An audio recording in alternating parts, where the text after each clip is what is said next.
John Dalton का atomic model, जिसके according matter का स्मॉलेस्ट पार्टिकल एटम है, जो कि एक ऐसा स्फेरिकल पार्टिकल है जिसे और फर्दर ब्रेक नहीं किया जा सकता है, मॉडर्न एटॉमिक थ्योरी के डेवलपमेंट के लिए एक फाउंडेशन की तरह है।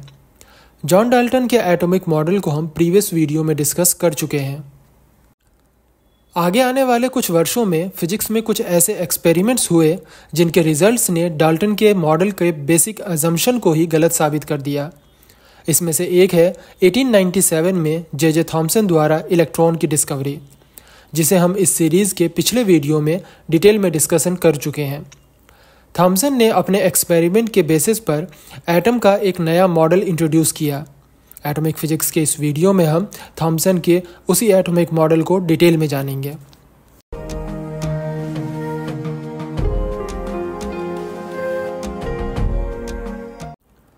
Cathode ray tube experiment. 19th century के एंड में J Thomson cathode ray tubes के साथ कुछ एक्सपेरिमेंट्स कर रहे थे। कैथोड रे ट्यूब एक सील्ड ग्लास होती है जिसमें से सारी एयर को बाहर निकालकर एक वैक्यूम क्रिएट किया जाता है। ट्यूब के दोनों एंड्स पर इलेक्ट्रोड्स लगे होते हैं, एक तरफ कैथोड और दूसरी तरफ एनोड। इन दोनों इलेक्ट्रोड्स के बीच एक हाई वोल्टेज अप्लाई किया जाता है।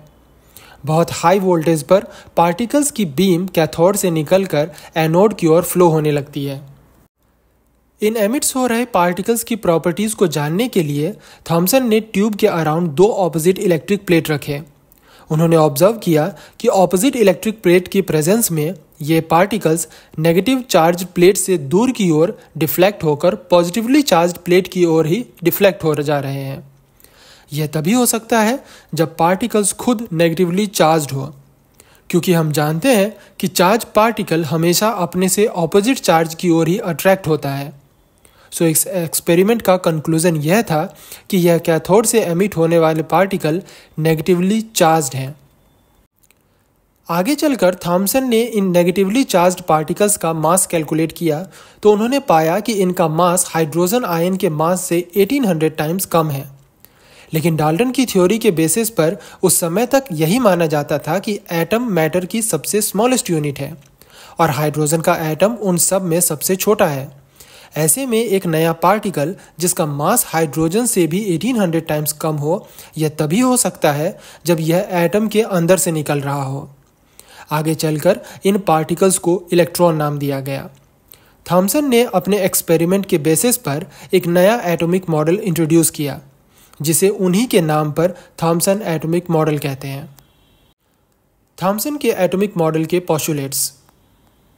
थॉमसन ने इलेक्ट्रॉन की डिस्कवरी से यह बताया कि इलेक्ट्रॉन्स नेगेटिवली चार्ज्ड पार्टिकल्स हैं जो एटम के अंदर मौजूद होते हैं, लेकिन हम यह भी जानते हैं कि एटम खुद इलेक्ट्रिकली न्यूट्रल होता है। यह तभी हो सकता है जब एटम खुद इलेक्ट्रॉन के नेगेटिव चार्ज को न्यूट्रलाइज कर दे, यानी एटम का स्फीयर पॉजिटिवली चार्ज्ड हो और इलेक्ट्रॉन उस स्फीयर में नेगेटिव चार्ज के साथ डिस्ट्रीब्यूटेड हो। इससे हमें थॉमसन के एटॉमिक मॉडल का फर्स्ट पोस्टुलेट मिला।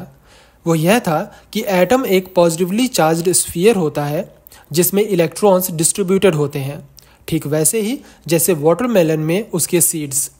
वाटरमेलन का रेड पोर्शन एटम के स्फेरिकल पार्ट है और ब्लैक सीड्स इलेक्ट्रॉन को रिप्रेजेंट करता है। एटम के न्यूट्रल होने की वजह से एटम का पॉजिटिव चार्ज और इलेक्ट्रॉन का नेगेटिव चार्ज मैग्नीट्यूड में सेम होता है। लिमिटेशंस। थॉमसन का एटॉमिक मॉडल आगे आने वाले सभी एटॉमिक मॉडल के लिए लैंडमार्क साबित हुआ, लेकिन इस मॉडल के कुछ ड्रॉबैक्स थे। फर्स्ट ड्रॉबैक एटम की स्टेबिलिटी को लेकर था। हम जानते हैं कि दो ऑपोजिट चार्ज को साथ रखने पर एक दूसरे को वो न्यूट्रलाइज कर देते हैं। थॉमसन के एटॉमिक मॉडल में कहा गया कि negatively charged electron positively charged sphere के अंदर रैंडमली डिस्ट्रीब्यूटेड है। लेकिन यह कैसे पॉसिबल है कि दो ऑपोजिट चार्ज एक साथ रहते हुए भी एक दूसरे को न्यूट्रलाइज नहीं कर रहे? एटम की इस स्टेबिलिटी के बारे में कोई एक्सप्लेनेशन नहीं दिया गया।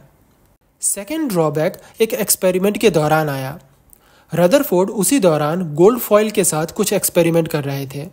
उन्होंने अल्फा पार्टिकल्स, जो कि पॉजिटिवली चार्ज्ड पार्टिकल होता है, उन्हें गोल्ड फॉइल पर बम्बार्ड कराया और कॉलिजन से रिफ्लेक्ट हो रहे पार्टिकल्स को स्टडी किया, तो उन्होंने पाया कि जो अल्फा पार्टिकल एटम के सेंटर के पास से होकर गुजर रहे हैं, सिर्फ वही अपने पाथ से डिफ्लेक्ट हो रहे हैं।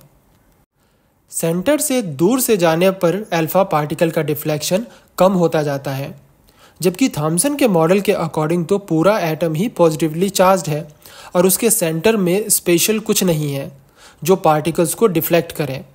थॉमसन का मॉडल रदरफोर्ड के एक्सपेरिमेंटल रिजल्ट्स को एक्सप्लेन नहीं कर पा रहा था। ऐसे में 1911 में रदरफोर्ड ने थॉमसन के मॉडल में मॉडिफिकेशंस करते हुए एटम को रिस्ट्रक्चर किया। उन्होंने एटम का वो फॉर्म दिया जिसे हम आज ज़्यादातर टेक्स्ट बुक्स में या पिक्चर्स में प्रिंटेड देखते हैं। एटॉमिक फिजिक्स के नेक्स्ट वीडियो में हम रदरफोर्ड के गोल्ड फॉयल एक्सपेरिमेंट और एटॉमिक मॉडल को समझेंगे।